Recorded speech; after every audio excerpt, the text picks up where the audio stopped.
Hey 7th graders, today's assignment is the online genetics worksheet, and it's fairly simple, but you guys just get a chance today to dig in and explore a little bit about genetics just to kind of get us a little vocab started for this unit, as there is a lot that you guys need to know, and a lot of it's going to be fairly new to you guys. So this is just going to kind of get your toes dipped in the warm water to get ready for this unit. So your learning target for today, I can explore the basics of how traits are passed down from parents to offspring. Okay, your first part of this is called What Are Traits? So the titles for each of these are going to be a link for you guys. So for What Are Traits, we're going to go ahead, right-click that link, and click Open. And it's going to pull you guys in. Some of these will be videos, some of these will be little articles to read. In this case, first one is going to be a video. So you guys will go ahead, hit play. You'll watch the... We are all unique. Each of us has... And then you guys will answer the question. So this one, what is another word for a trait? What are 3 examples of traits you guys can see? So that's from the video. And what are 3 examples of traits you cannot see? So if I were to look at you, I can't see this kind of trait. Okay, whereas like eye color, that's something I can see. Okay, what are 2 different ways you get a trait? And what's one example of a way you could change a trait? Okay, so there's some for you there. Then your next section is what is inheritance? Same thing, your title is a link. So you're gonna go ahead, right click, open that link up. This one's gonna be another video for you guys, so watch this video about what inheritance is and how it looks as far as genetics go. Answer these questions. What is passed to offspring? How many copies of each gene do humans have? So if we have 1 gene for eye color, which we technically have more than 1 gene for eye color, but if we did have 1 gene for eye color, how many copies of that gene do we have? Okay, for each gene, which copy is passed along is blank, and it may be different for each child. Each child gets a unique combination of all their parents' genes.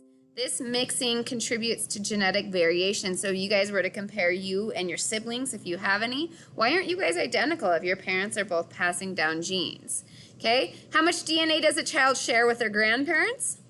And next 2 slides are on mutation. So you guys have learned a lot about mutation through our DNA, a little mini unit in the last couple days. So let's learn a little bit more on how it relates to genetics.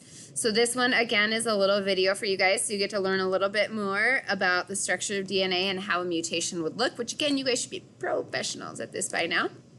Okay, what do we call differences in our genes? What is the most common type of mutation? What other types of mutations can happen? And the cell cannot ever fix a mutation. Circle true or false. Mutation is not always blank. So give me your answer to your blank right there. A lot of the time, mutations occur in parts of the DNA that are found in between genes and are not important. When do mutations have consequences? So, like I said, most mutations, and you guys have them all the time. Okay, your cells correct a lot of them, but a lot of them, it occurs in non-important parts of our DNA. So when is it important? When does a mutation have a consequence? Okay. Moving on, next section is called dominant versus recessive. You guys again will right-click that title and open this link up. This one's going to be a little reading, so you guys can read through this. Okay, it's a couple paragraphs long. You guys get to learn about sickle cell anemia, which is really cool. It's basically your blood is normally shaped like a little kind of concave donut-ish, give or take. But with sickle cell anemia, you guys have a different blood shape, and it isn't as good as moving oxygen around. So it's really important to learn about protein function and how the shape of these proteins in your blood cell really affect how well it works. Okay, and you guys can look at some common myths. So eye color, which I've already given you guys a myth today. So read through this whole thing. There's a lot of really cool information in there that gets you guys a good foundation for this unit. So what are 2 copies of each gene called? Proteins affect blank, so variations in protein activity or expression can produce different phenotypes. Phenotypes are physical appearances of an individual. So for instance, if we're looking at the trait of eye color, we might see several phenotypes like brown eyes, blue eyes, green eyes, hazel eyes. Those are all phenotypes, or the physical appearance that we can observe. If one parent or both parents passes down the dominant allele, what phenotype will the offspring show? Remember, phenotype means physical appearance, so we can see this trait show up in a person, i.e. brown eyes is a dominant phenotype. So typically we see more people with brown eyes than we do any other eye color. How many parents have to pass down the recessive allele for the individual to show the recessive phenotype? So technically blue eyes is supposedly a recessive phenotype. So would one or both parents or neither parents have to pass it down in order for the child to be blue-eyed? Okay, what phenotype would an individual show if one parent passes down a dominant allele and the other parent passes down a recessive allele?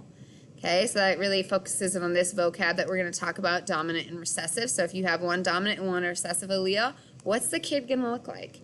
From the article, what is an example of a trait that is recessive, meaning both parents would have to pass along the gene in order for the child to get a disease? Okay. Then one more question. The article explains that just because an allele is dominant doesn't mean it's always the most common phenotype shown. Explain an example where the recessive allele is more common than the dominant. So you guys can take a look at that. Finally, you guys will go to observable human characteristics, which a lot of these should be familiar to you. If you are not certain what they are, read through them. So you guys can read about earlobe attachment, tongue rolling, dimples, handedness, whether you're right or left-handed. Read about the facts. It's kind of cool. Freckles, so you guys definitely will learn a lot more with these. Curly hair, hand clasping, red-green color blindness, especially read through that because that's super interesting. Hairline shape, and your guys' new favorite, PTC tasting.